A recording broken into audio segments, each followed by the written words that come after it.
Salut à tous les amis, c'est Loïc, bienvenue pour un nouveau poker débrief.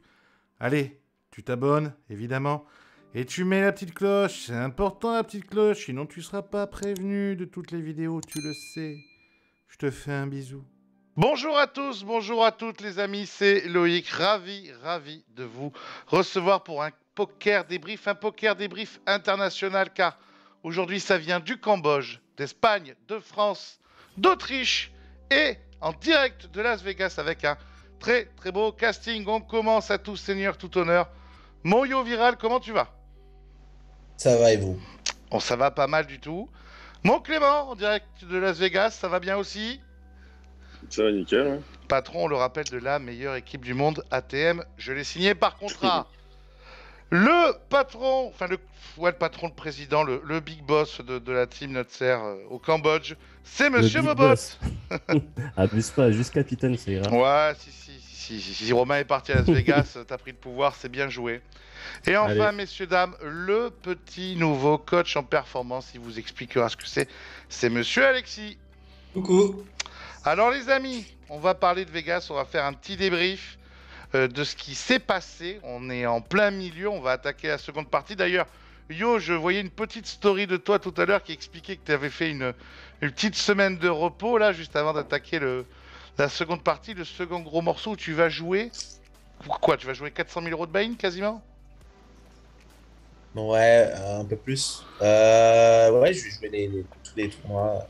C'était le plan, de toute façon, de jouer tous les tournois cette année. Voilà, je pensais pas jouer si vite un 250K, mais je vais saisir l'opportunité. Il y a un bracelet à la gagne, il y a, il y a, il y a, il y a l'envie, et voilà quoi. Et il y a la roll, et on y va quoi. Et c'est cool. En même temps, ça va vite. On va juste revenir vite fait. Bon, on parle pas de tes 2 derniers mois, performance sur performance. Et dès que tu arrives à Vegas, on est d'accord, tu as 2 doigts de péter un bracelet. Ouais, pas à deux doigts, mais genre je fais 16e et 13e. Ouais, c'est bien, mais c'est encore loin. C'est encore gagner des coups à tapis. Bon, c'est pas mal, ça commence à être pas mal. Alexis, le petit nouveau, vite fait, tu te présentes avant qu'on démarre pour que les gens te connaissent. Alors, c'est quoi, Alexis, un coach de performance? T'as 30 secondes.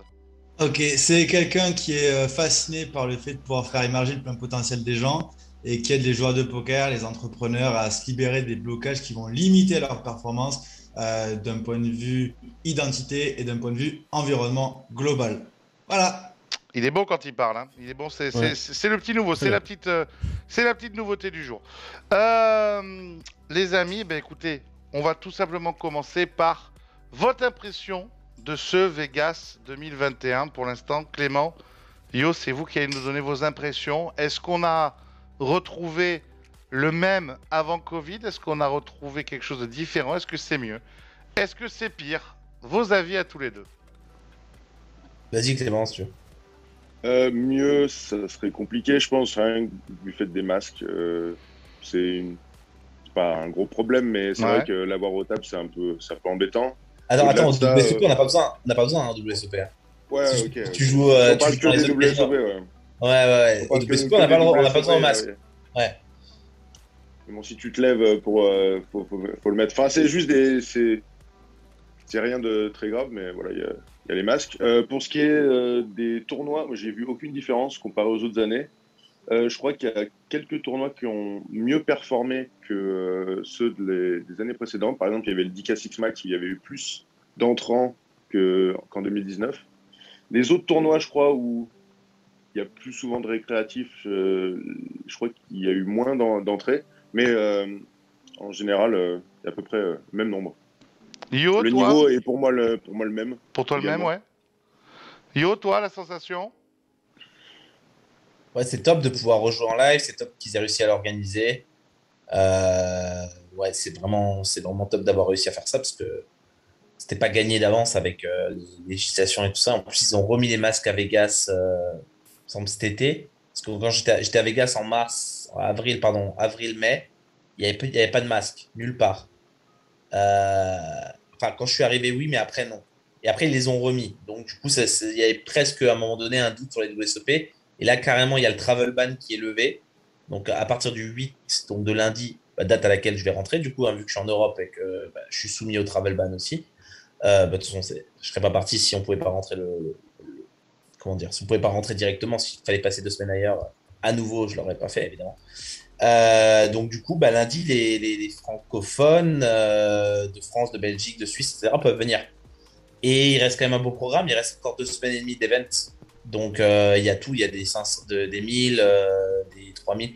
Enfin, c'est top quoi qu'ils aient réussi à organiser ça. Après, oui, le niveau, comme dit Clément, c'est le même. Hein. Y a rien qui change sur ça. Les joueurs, c'est les mêmes.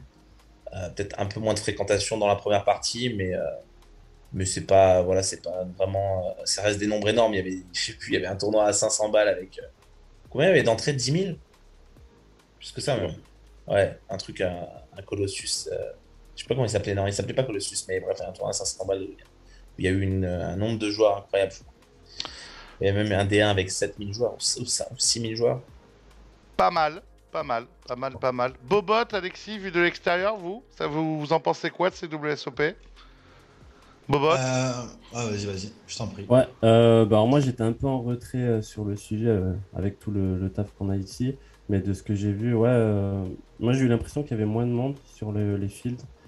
Et d'ailleurs, c'est intéressant ce que disait Clément sur le niveau global.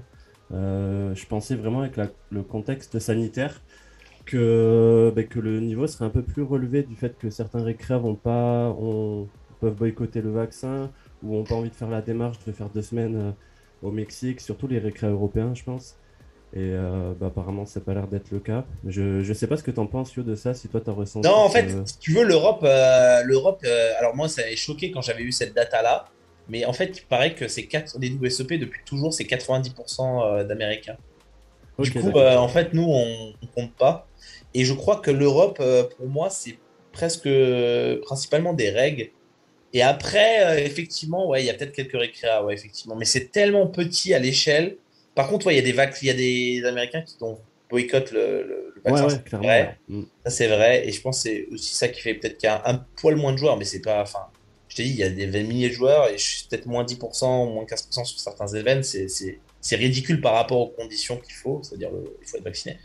Et du coup, voilà. Non, globalement, c'est bien et le niveau est très faible overall Mm. à chaque fois hein, au WSOP, hein. Plus qu'en EPT, pour le coup.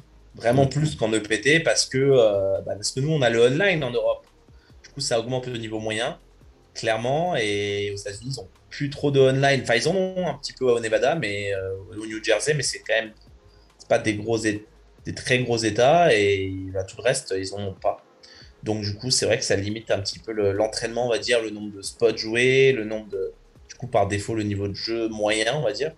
Et, euh, et du coup, c'est bien pour les Européens, on va dire.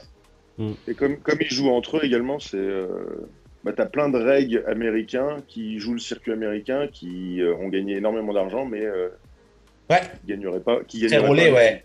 Très Et donc, relais, et même en ouais. cash, hein, c'est pareil en cash, d'ailleurs. Ça a toujours été comme ça. C'est pour ça que d'ailleurs, c'est ma destination préférée pour le cash avant même de faire les tournois, quoi. Tu veux dire qu'il y a des gens qui peuvent avoir performé, super-formé aux États-Unis et qui n'auraient pas le niveau d'un 150 balles en France, Clément? À 150 balles online, en live, j'imagine que aussi.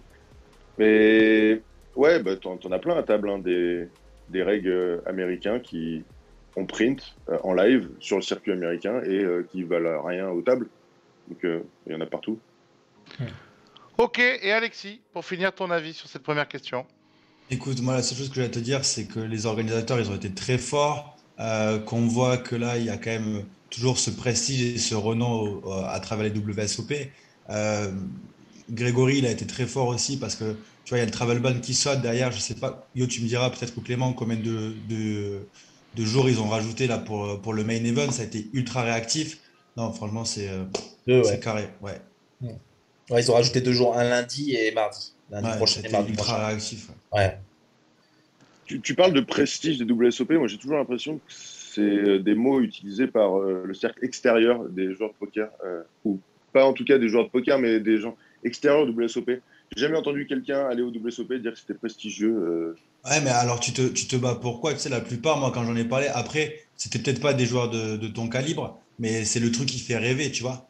Les mecs, quand ils vont pour la première fois, les premières fois, tu sais, c'est l'accomplissement, c'est le rêve. Tu es aux États-Unis, à la maison ou l'endroit où le poker a été créé. Tu sais, c'est l'accomplissement de toujours, je pense, de pouvoir jouer les premiers WSOP.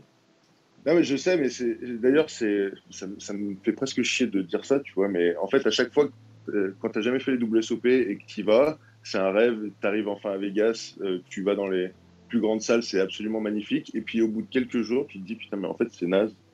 Je sais pas quel est. Ça te fait cet effet-là, toi? Ah ouais. Moi, ça me fait pas cet effet-là. Je te jure que ça me le fait pas, celui-là. Et je crois qu'il y a beaucoup de règles à qui ça le fait pas non plus, mais il y a des règles à qui ça le fait. Je crois que on est divisé sur ça. Moi, ça me fait pas, et c'est fou, et je vais depuis des années, et ça me fait pas l'effet là. Ah, tu te dis waouh, là je suis. Ouais, je me dis c'est trop bien, ouais. Je sais pas si je me dis waouh, mais je me dis c'est trop bien, tu vois. Genre, j'aimerais que ça dure 3 mois, tu vois, 4 mois. Après, moi, c'est. Ouais, j'ai compris, ouais. Ça te fait ça sur tous les Toi, tu vas acheter une maison, ouais. Toi, tu vas je t'ai dit, j'adore, moi, Vegas. J'adore Vegas, c'est ma ville préférée. Et puis même, tu sais, je sais pas, en fait. Après, je suis un vrai lifetard aussi. Je crois que t'es moins lifetard que moi. Non, mais moi, je suis un vrai lifetard, tu vois. Genre, c'est la vraie différence, c'est ça. C'est que toi, t'en as marre de faire 25 Madler, t'en as marre de pas faire. Non, c'est pas ça. Honnêtement, jouer en live, c'est un vrai plaisir. Par exemple, quand on avait joué à Chypre en cash game, j'ai jamais autant pris de plaisir à jouer au poker, limite. Parce que tu parles à d'autres personnes, il y a vraiment une autre dynamique. Aux tables, c'est un peu plus robotique, même s'il y a notre plaisir. Mais c'est vrai que Vegas, pour le coup. À chaque fois au début, les premières fois, il y a des paillettes dans les yeux, puis une fois que tu y es, en tout cas, personnellement, ouais, c'est pas du tout. Ça fait ça, ouais. C'est quoi qui te fait chier par rapport à d'autres endroits? J'aime pas, je pense déjà, c'est la culture américaine. J'aime pas aussi le fait d'être loin de chez moi. Donc ça, c'est plus personnel. Il y a aussi, tu vois, on pense que c'est quelque chose d'exceptionnel. On va enfin se battre, mais on joue contre les pires joueurs du monde. Enfin, le niveau le plus faible. Le niveau le plus faible est à Vegas. Tu vois, on y va parce qu'on est. Enfin, personnellement, j'y vais parce que je suis obligé professionnellement, mais c'est le niveau le plus faible, tu vois. Non, mais c'est vrai. Non, c'est faible. Je suis tellement content d'inviter Clément à chaque fois. Ça met des grandes punchlines. J'adore. Non, c'est pas vraiment des punchlines, tout le monde est d'accord. Tu joues contre des vieux de 60 ans qui jouent au bridge toute l'année. Enfin, c'est. Ouais, peut-être quand tu joues. Sur les 1000 et les. Dès que c'est 5000 oui, voilà. Trop les vieux. T'en joues quelques-uns, mais t'es content d'en avoir. Du coup, t'es content d'en avoir. Ouais, je te parle. Ouais, c'est vrai que j'ai pas fait trop les petits. Ouais. Même le Dick à Six Max, il y avait des mecs à table, tu les vois jamais. T'as jamais des tables comme ça online. Alors, bien sûr. Les amis, bien sûr, mais c'est le côté. Je vous coupe parce que j'entends que le niveau est nul. Et en parlant de niveau nul, on va lancer le second mini-sujet. Messieurs, Wilhelmuth a encore gagné un bracelet. Alors que, il a cette image terrible d'un joueur finalement pas terrible souvent, critiqué. Et pourtant, il a encore battu le record de bracelet. Alors, votre analyse, Clément, Yo, sur cette nouvelle victoire de Wilhelmuth, est-il meilleur que ce qu'on croit? A-t-il compris quelque chose qu'on n'a pas compris? Ou est-il le plus gros chatard des WSOP? Je vous écoute, messieurs. Je vais répondre. Alors, il y a un truc, j'ai envie de dire, je vais en profiter parce que c'est en rapport avec Wilhelmuth. Moi, j'ai souvent des gens, peut-être qui voient le poker de loin en mode, ils ne sont pas de l'intérieur et ils n'ont pas forcément toutes les infos en main. Ils voient par exemple un gros titre qui dit Wilhelmuth a gagné un bracelet et du coup, ou a encore gagné un bracelet, du coup, ils se disent il est trop fort. Mais en fait, la première info qu'ils n'ont pas, c'est que c'est souvent pas en hold'em. Ouais, donc déjà, c'est une première info très importante. Et c'est-à-dire que le poker, en fait, il y a plein de pokers différents. Et ça, beaucoup de gens ne le savent pas. Ils connaissent Omaha, mais ça s'arrête là. Après ça, en fait, aux États-Unis, ils jouent je sais plus, à 20 pokers différents, ou peut-être même plus. Et du coup, c'est des variantes où il y a très peu de joueurs dans le tournoi. C'est-à-dire que, par exemple, on dit aujourd'hui, c'est un tournoi de stud. C'est un nom d'une variante. Bon, bah, on va jouer à ça. Après, c'est un tournoi de, je sais pas quoi, Hilo. Et en fait, c'est des variantes de poker différentes, avec des règles du jeu différentes. Et nous, par exemple, la plupart des joueurs de Hold'em ne savent pas, connaissent même pas les règles. Donc, on joue pas des tournois-là. Donc, on fait même pas partie de l'épreuve à la base. Et en fait, il y a combien de personnes qui font partie de ces épreuves-là? Peut-être parfois 50, parfois 100, parfois 150, parfois 200. Comparé aux épreuves de Hold'em, où là, on parle de milliers de joueurs. Ok.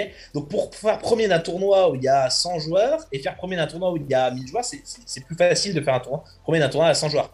Ok. Donc première chose. Et il est bon hein, dans ses variantes. Hein. Il joue depuis longtemps, il est bon dans ses variantes. Il est peut-être moins bon en hold'em. Voilà, mais ça c'est une première chose. Et c'est vrai qu'il y avait cette notion aussi avec Alex Luno. Souvent les gars ils disaient ouais, Alex Luno c'est le meilleur joueur de tous les temps en France. Français. Oui, sans doute, si tu prends toutes les variantes, du coup. Mais pareil, il jouait pas en hold'em toutes les dernières années de sa carrière. À l'époque où il était adulé par rapport au marketing, etc., qu'il pouvait y avoir autour, il ne jouait plus en hold'em. Donc, depuis bien longtemps. Et du coup, les gens avaient un petit peu cette notion de tout comparer, ce qui n'est pas comparable. Par exemple, vous allez dire Alex Luno, bah, c'est le plus fort des Français. Oui, donc mais il fallait préciser dans les variantes, voilà. Et c'est pareil pour Fidel Mout. C'est le plus fort dans les tournois. Ouais, il est peut-être dans les plus forts sur les jeux de variantes en live, en tournoi live, peut-être. Voilà. Après, Yo, il a quand même gagné 6 ou 7 titres. Ah, ça, on l'aime à l'époque, ouais. Ouais, alors après, il y a aussi un truc, c'est par rapport à ce que tu dis, c'est aussi par moment, même si c'était du hold'em, mais c'était du limit hold'em. Ouais, limit hold'em, c'est encore un autre jeu. Hein. Ouais, c'est encore il un faut autre mettre jeu. une blinde, voilà. C'est ce que je fais d'ailleurs en no limit. Mais... non, mais voilà, c'est notre sujet. Mais qu'est-ce que je voulais dire? Ouais, non, en gros, c'est rarement hold'em et il a gagné, oui, le bracelet à Cannes. Non, c'était où le 10K en Europe? C'était en France, non? C'était WSOP 2013 Ouais, à Angers. Voilà, mais c'était à bien longtemps, et puis bon, bah tant mieux, il faut qu'il en gagne un, et il joue tout, et il faut bien qu'il en gagne un. Mais oui, il est pas nul non plus, mais non, mais c'est sûr qu'il est pas, c'est pas un des meilleurs en hold'em, mais voilà, c'est juste ça. C'est juste la réponse pour le hold'em en tout cas. Mais oui, respect à son palmarès, vraiment respect. Puis c'est un personnage, c'est bien d'avoir des personnages dans le poker. Clément, après, bon, il a insulté un peu tout le monde, ça c'est pas ouf. Ouais. Clément, pour conclure. Ouais, je pense que Yo a tout dit. C'est exactement ce que je voulais dire. Donc voilà. Alors, on part sur le troisième mini-sujet. Un mini-sujet qui a, je pense, fait plaisir à toute la communauté poker. Et Dieu sait que c'est rare de faire l'unanimité. C'est monsieur Alexandre Réard qui l'a enfin pris son bracelet. Alors là aussi, messieurs, vous qui y étiez en direct à Vegas, comment vous jugez la performance? Parce qu'en plus, il n'a pas pris sur 1500 balles inconnu. Si je dis pas de conneries, il a pris sur 5006 max. Donc un beau tournoi, un tournoi relevé. 8 max. 8 max, 8 max, ouais. Très beau tournoi, très relevé. Ouais. Qu'est-ce que vos yeux de professionnels en disent, Clément, Yo? Et vos yeux d'amitié aussi. Bah, incroyable, la régularité qu'il a sur le circuit live est impressionnante. Il chip tout. Et moi, ce qui m'a le plus impressionné, c'est le fait qu'il ait gagné le tournoi et que 15 minutes après, il avait déjà relancé le 3006 max. Pour dire à quel point c'est un bosseur de fou et un énorme grinder. Tu vois, moi, personnellement, j'aurais fait 3 jours de break. Lui, il a sauté directement dans le tournoi. Donc, ultra impressionnant. Il a été chip leader du début jusqu'à la fin. La table finale, je crois je suis même pas sûr qu'il ait vibré, quoi. Ils ont commencé à 5, du coup, au dernier jour. Et en 30 minutes, il y a eu 3 joueurs qui ont busto. Il a mené la table finale de bout en bout et il a chip. Et du coup, c'était exactement dans la même salle où se passait le 3K6 Max. Et j'étais à quelques tables à côté et on entendait, en fait, ce qui était génial, c'est qu'avec le clan français, en fait, t'entends tout ce qui se passe. Donc, même quand il y avait un vol de blinde ou un walk, t'entendais gueuler tout le monde. Donc, je savais que ça se passait bien parce que ça gueulait toutes les 2 minutes, quoi. Donc. Yo, j'étais avec Clem dans le même tournoi, on était dans le 3-4-6 max, donc on entendait tout. Hein. C'était pas loin, donc non, c'était énorme. Du coup, on avait envie d'y être. C'est vrai que c'est frustrant. Je pense que j'aurais dû light trade d'ailleurs, Alex, si tu m'entends, désolé. J'aurais dû light trade le 3-4-6 max et venir te voir. Mais j'avais pas bien saisi les horaires et tout ça. Mais c'était top, la performance. Je suis allé le voir après, à la pause et tout, et on l'a mis dans le vlog et tout. Mais c'est une énorme performance qui doit être saluée. Et on en a fait le titre de mon vlog parce que je pense que c'est un exploit. Il nous faut des Français qui gagnent des bracelets. On est meilleur qu'avant. Je le fais que de le répéter. Tu le dis dans un très bon documentaire que les bracelets que les Français allaient performer avec des bracelets. De plus en plus. Ouais. Et puis même dans le futur sur les high rollers. Et j'espère en cash game aussi.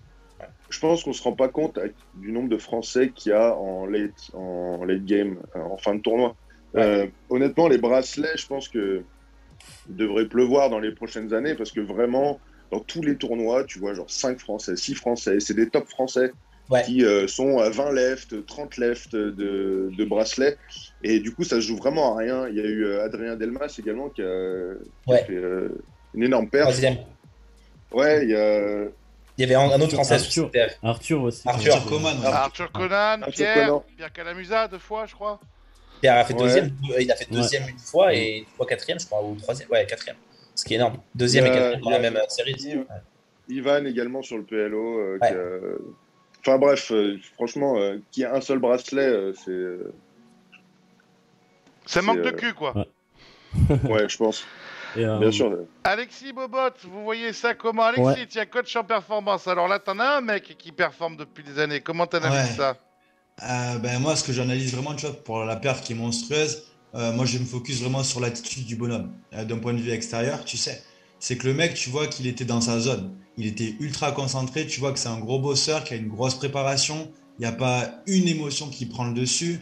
T'as un rail qui est plus excité que lui. Et lui, tu sens que le mec, il a travaillé et que c'est presque normal. Tu vois, c'est la continuité des choses. Il a entraîné pour ça. Et ce qui est génialissime, c'est qu'il n'y a plus de notion, si tu veux, de perte ou de gain. Tu prends juste du kiff, tu mets des actions en place, et quand tu mets des actions en place et que tu kiffes, c'est dans des moments comme ça que tu es dans ta plus haute performance.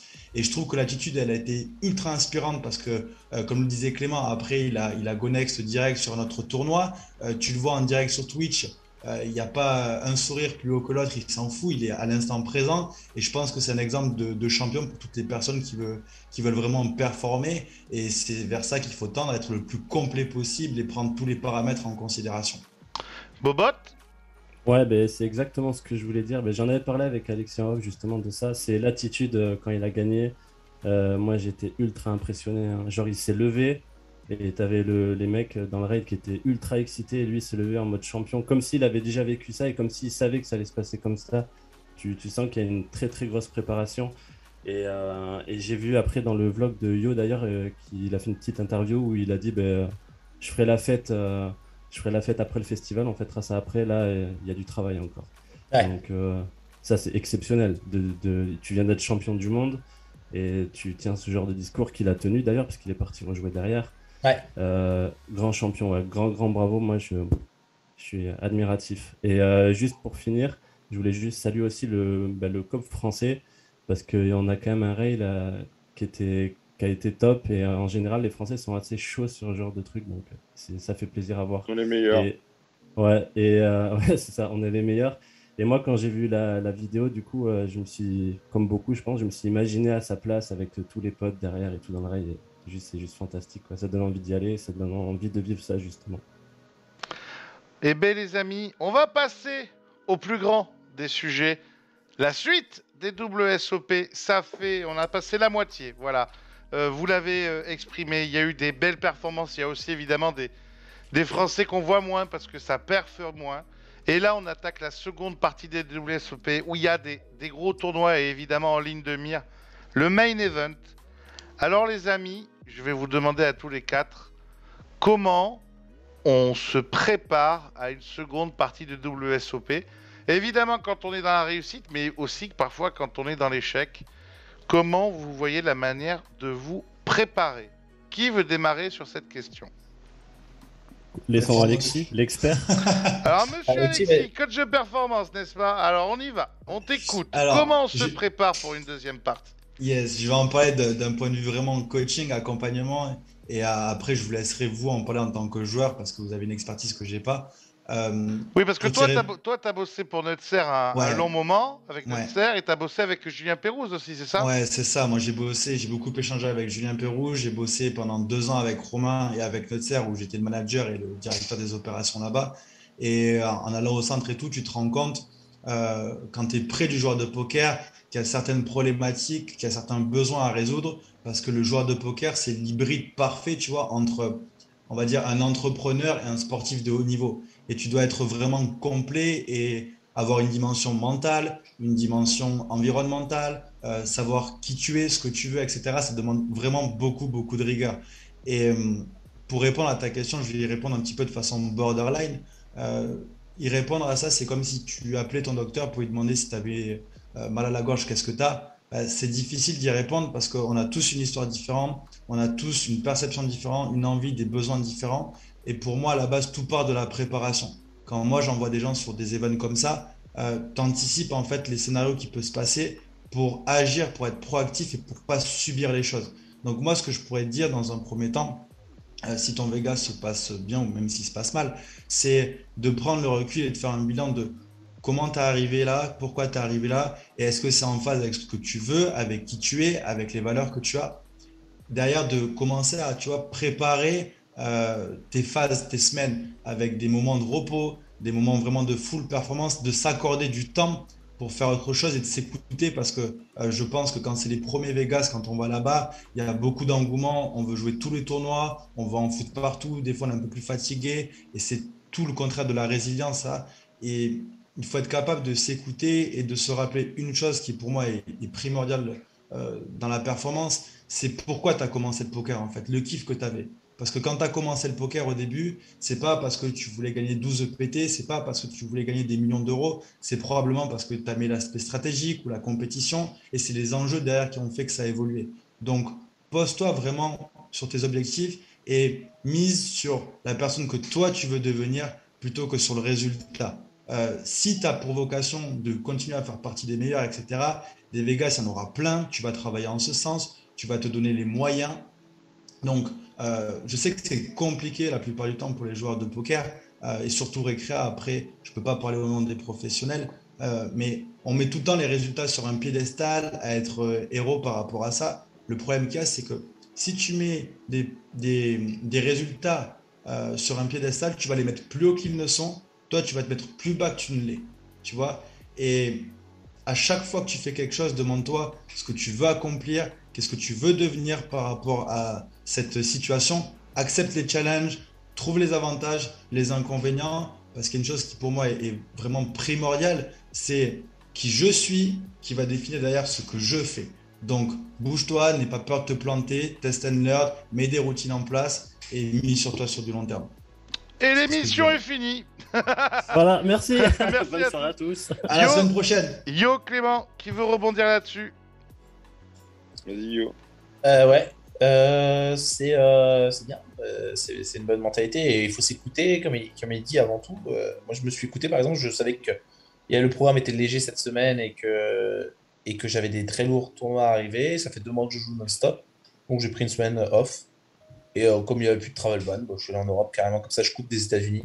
Les États-Unis, c'est une ambiance à part aussi. Comme disait Clément, du coup, j'aime bien moi, hein, mais quand tu fais un mois, c'est bien si tu peux couper, autant couper. Et du coup, voilà, je pense qu'après tu reviens dans des conditions. Il faut pas hésiter à faire des breaks en fait. Souvent, il y a des gens, ils vont se dire ouais, mais non, mais j'ai tant de tournois, faut que j'optimise, ou en fait, j'ai mon plan depuis le début. Il fallait que je joue ça, ça, ça, c'est dans le programme. Il y a mon stacking, le blablabla. Et du coup, ils vont pas forcément modifier en cours de route ou s'ils modifient, ils vont ajouter des trucs, quoi. Ils vont pas retirer en général. Ils vont ajouter des trucs et ça va partir en mode ils vont trop jouer et ils vont burn out. Je pense que c'est des plus grosses erreurs que j'ai pu faire dans le passé et que la plupart des joueurs de poker pro font, et peut-être amateurs aussi, sûrement d'ailleurs, de rajouter dans le programme au lieu de juste annuler des trucs et tant pis. Bien sûr, tous les tournois sont beaux. Tu peux dire il est beau, il est beau. Oh, je vais rater ça, il est beau. J'ai pas envie de le rater. Enfin, tous les tournois sont beaux sur le principe, mais il y a pas besoin de shipper un tournoi en particulier. Enfin, il y a pas besoin de se donner la chance de pouvoir les jouer tous.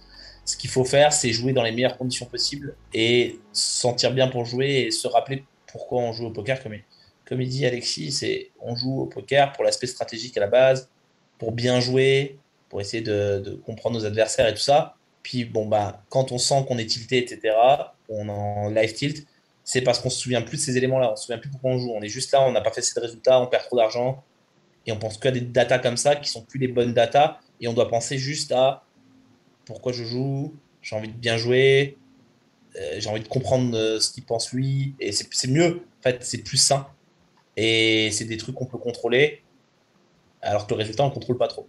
Et du coup voilà, c'est comme ça que je vois les choses. Clément? Moi, j'ai beaucoup aimé ce qu'Alexis a dit sur la gratitude. Je pense que c'est extrêmement important. Euh, Souvent, enfin, Vegas, ça peut être assez violent, honnêtement. Tu peux jouer tous les jours. Tu peux même faire day 2, buster juste avant la bulle. Donc, tu as joué quelque chose comme 15 heures pour faire zéro. Tu fais ça en boucle, ça dure 2 mois. Donc, ça peut vraiment être assez violent. Et d'ailleurs, c'est ce qui va se passer la plupart du temps, tu vois. Il y a plein de personnes qui viennent à Vegas en disant ah, on va tout crush, allez, on est préparé, on va tout défoncer, allez, allez. Mais et qui se retrouvent au bout de 2 mois à avoir fait 2 items en carton et à être déprimé. Je pense qu'il faut être préparé à ça. Il faut vraiment se dire chaque jour est une nouvelle chance, mais enfin les 3 quarts du temps tu bustes comme dans tous les tournois. Il y a aussi ce qu'il disait sur le fait que souvent on oublie un peu d'où on est parti. Moi, ça me le fait beaucoup. C'est je buste un tournoi, je suis déçu, je rentre, je suis frustré. Et je me rappelle que quand je commençais le poker et que je voyais un mec jouer en L1000, je trouvais ça incroyable. Je me dis, mais qui sont ces personnes qui mettent 1 000 € à la table? C'est absolument incroyable. Et là, on a la chance de pouvoir jouer des tournois, par exemple le 10K6 Max ou des choses comme ça qui font rêver. Donc ça c'est important. Deuxième chose qui pour moi est la plus importante, en tout cas personnellement, c'est les routines. Si jamais je n'ai pas mes routines, genre je finis pas en dépression, mais je finis pas bien le Vegas. Je sais pas si ça fait ça pour tout le monde. Personnellement, ouais, je fais mes petites routines que j'ai l'habitude de faire. Je fais mon petit déj, je fais la méditation, je fais le sport, etc. Et je préfère late reg, c'est-à-dire m'enregistrer à un tournoi 2 heures plus tard, 3 heures plus tard, et faire mes routines, faire mon sport, plutôt qu'être pressé, me lever le matin, aller à la première heure. Ça aussi, c'est l'erreur que souvent on fait quand notre premier Vegas, on est tellement excité d'aller jouer que on se lève, on va jouer, on se couche, on se lève, on va jouer, on se couche, et tu burn out au bout de 2-3 semaines, ça se passe mal, quoi. Ouais, il faut privilégier le sommeil et les routines, comme il dit. Pas le nombre d'heures de jeu. C'est tellement mieux d'arriver à 18 heures et de max late reg un tournoi avec 15 blindes et il y a la moitié du field restant que de pré-reg en ayant dormi 5 heures parce que parfois on se couche tard et en fait les mecs ils mettent quand même le réveil pour aller reg le tournoi à l'heure du tournoi parce qu'ils disent qu'il est trop beau et qu'il y a des fiches à la table au début et que blablabla et que blablabla, mais au final ils ont bust déjà à 18 heures quand moi j'arrive et que j'ai max late reg, quoi. Ils ont bust parfois 2 fois parce que maintenant il y a re-entry sur certains WSOP. Donc est-ce qu'ils vont jouer n'importe comment aussi? Tu peux pas jouer correctement si t'as pas fait tes routines, si t'as pas dormi assez. En fait, tu surévalues. En fait, ce qui se passe dans tes premiers Vegas, c'est que tu surévalues. Et ça, c'est des vrais. Enfin, si vous regardez cette vidéo et qu'un jour vous êtes vous avez l'occasion de faire Vegas, prenez vraiment ces conseils comme étant vraiment importants et faites pas laisser vous-même. Enfin, vous avez perdu du temps. Écoutez ce point-là et faites-le direct. N'allez pas pré-règle le tournoi si vous n'avez pas dormi assez en nombre d'heures, si vous n'avez pas fait un peu de sport ou de spa ou quelque chose qui rentre dans vos routines de préparation, parce que vous allez juste en fait perdre plus d'argent et de temps et d'énergie et vous allez créer du tilt que vous n'auriez pas créé si vous avez enregistré votre tournoi avec même seulement 25 blindes ou 20 blindes, on s'en fout total. Tout ça, c'est de la data qui est surévaluée par les joueurs c'est trop grave de commencer avec 20 blindes. Non, c'est pas du tout grave. Il y a la moitié du field qui a sauté.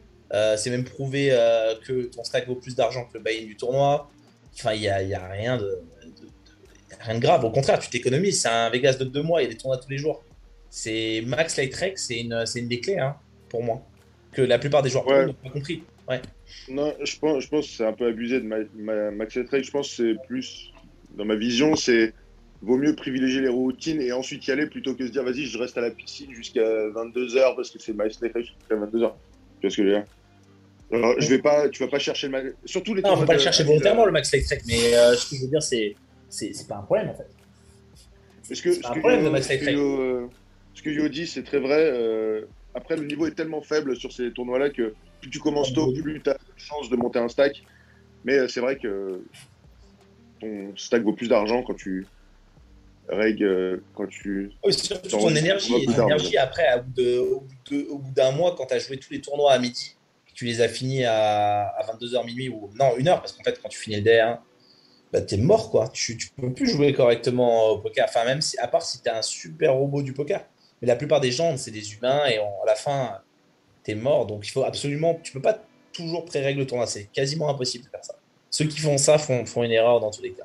Et s'en rendent pas compte parce qu'ils ont un jeu qui se dégrade, mais ils s'en rendent pas compte et c'est parce qu'ils jouent trop d'heures en fait, en soi. Je pense. Voilà. Ils font pas de pause aussi. Ils font pas de pause. Il y a tournoi tous les jours, donc ils font pas de pause. Maintenant, il y a des jours où tu refuses de jouer en tournoi, tu refuses de jouer au poker en fait. Et ça, c'est une clé. C'est pas parce que tu payes l'hôtel qu'il faut dire ah bah j'ai mes 200 balles d'hôtel ou j'ai mes 100 balles d'hôtel, donc il faut que je compense, donc il faut que j'aille faire du volume. Mais en fait, en faisant ça, tu t'épuises et tu crées un jeu qui passe en C-game. La plupart des fins de festival, et c'est connu, hein, même en EPT de 2 semaines, les gars font n'importe quoi à la fin des EPT. C'est 2 semaines, les gars. Imaginez sur 2 mois de Vegas, qu'est-ce qu'ils font à la fin, les gars? S'ils font pas n'importe quoi, ils font plus que n'importe quoi à la fin.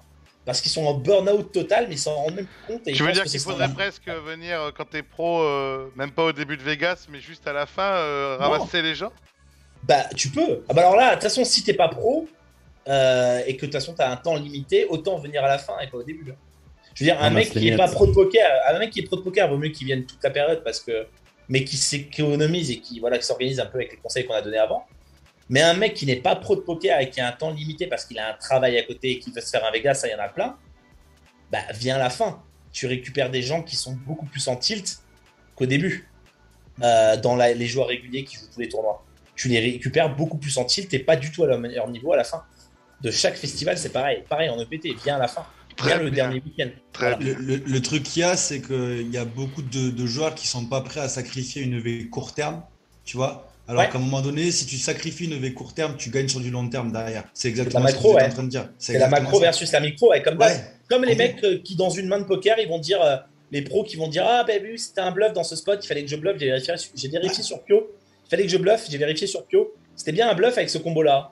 Ouais, bah génial mon ref. Mais non, en fait, parce que tu lèves les yeux et tu vois qu'autour de toi, bah, il y a plein de fiches et tu dois absolument pas prendre le spot de bluff contre le bon joueur de la table qui, certes, va folder la bonne range ou coller la bonne range. Et encore, pas forcément parce que les gens collent plus en live, même les bons joueurs, parce qu'ils s'ennuient un peu plus. Donc, s'ils ont un combo qui pourrait être collé une fois de temps en temps, bah, la fréquence, ça va devenir 100% au lieu de 30%. Donc déjà, premièrement ça, et deuxièmement, c'est que tu lèves les yeux et tu aurais fait plus d'argent à garder ton stack, à pas tenter le play qui rajoute, qui gagne quelques blindes et faire le play qui dans un pot énorme et faire le play qui faire un play beaucoup plus facile, beaucoup plus évident, qui arrivera plus tard contre un autre joueur ou sur une table parfois carrément. Tu peux même attendre que ta table casse dans certaines conditions, dans certains tournois en D2, en D3, quand tu n'as que des bons joueurs à ta table, pour prendre des spots un peu border gagnant. Donc il y a vraiment cette notion-là que les gens n'arrivent pas à comprendre et c'est dézoomer en fait. C'est passer en mode macro-gestion, que ça soit sur le mental, mais que ça soit aussi au sein d'une main de poker. C'est dézoomer le total et dire je suis là pour quoi, et en fait je suis là pour 2 mois, enfin il y a trop de trucs à mettre en compte. Et ça demande énormément de préparation de faire un truc comme ça, parce qu'il faut avoir le temps, il faut avoir l'envie, il faut comprendre le V, il faut monter ta conscience, tu vois. Il y a plein de gens qui vont être, on le voit même à l'heure actuelle encore dans le poker. Ouais, c'est ça. C'est qu'en fait, pour moi et pour les gens, la plupart du temps, c'est je veux être un bon joueur de poker, il faut que je fasse du coaching technique, tu vois. On privilégie la technique alors qu'on se rend compte que maintenant, tu prends tous les grands athlètes qui réussissent, etc. Ils n'ont pas un coach, en fait, ils ont 12 coachs, tu vois, tous spécialisés dans une branche où en fait le mec devient de plus en plus complet. Tu prends l'environnement, tu prends le mental, tu prends le côté bien-être, ce que tu manges, etc. Enfin, tu as toute une panoplie de choses qui fait qu'à un moment donné, tu es obligé de réussir comme ça. Mais tu dois forcément sacrifier quelque chose à un endroit. Et là, tu parles dans le sport qu'ils ont 12 coachs, mais tu prends au poker, honnêtement, 80% des joueurs pro que je connais, ils ont même pas un coach. Hein. Ils ont peut-être un mec qui les a coachés à un moment, mais ils n'ont pas un coach à l'heure actuelle. Moi, c'est mon avis. Est-ce que tu penses que c'est un problème d'ego? Bon, les amis, on est parti très loin, mais là, faut que je vous recentre un tout petit peu, sinon dans 1h30, on n'a pas fini. Alors, Bobot, juste, on revient 2 secondes sur la question initiale. En plus, toi, tu peux te la péter. Ton équipe, ce mois-ci, elle a pris plus de 150 000 euros de bénéfices. Donc, tu peux te la péter. Il y a du monde à Vegas, il y a de la place online. C'est bien joué, Bobot. C'est ce qu'il a dit, Yo. C'est intelligent. Tu ramasses pendant que les gens sont pas là, c'est bien joué. Bon, alors, Bobot, ton avis, comment on se prépare pour une seconde partie comme ça? Alors, moi perso, j'ai jamais fait de Vegas, mais ça me fait quand même penser à une préparation online de séries, tu sais, les grosses séries en septembre ou en janvier. Ça passe par établir une strat. Je pense que c'est super important avant de partir à Vegas. Enfin, moi, comment je le préparais, c'est préparer mon programme avec les tournois que je vais jouer, les day-off que je vais prendre, tout en restant flexible par rapport à mon niveau d'énergie, parce qu'il y a des imprévus, ça peut être des day 2, des day 3, des choses qui peuvent arriver, donc prendre en compte ça. Et gestion des day-off, ça a été dit aussi, donc je rappuie dessus. Je pense que c'est très important et c'est super intelligent, je trouve, ce qu'a fait Yo, de pouvoir couper du poker un petit peu, notamment lors des phases de repos, pour vraiment récupérer. Et, euh, et je finirai sur la gestion du sommeil aussi. C'est super important. Et à Vegas, ça doit pas être simple parce qu'il doit y avoir pas mal de tentations sur Ouais. les soirées nocturnes, parce qu'il y a des amis qui font des trucs, machin. Je pense que si tu veux vraiment être dans la compétition, faut être vraiment très sérieux sur ça et ça doit pas être facile. Donc, bien faire ça. Et je pense qu'un mec qui est carré dans sa strat et qui respecte au maximum, bah, il fera la diff sur la seconde partie de Vegas. Parce que, comme a dit Yo, 2 mois, c'est très long. Et si tu fais un peu n'importe quoi avec ton énergie, à la fin, tu es complètement cramé. Et le pire, c'est que tu t'en rends même pas compte.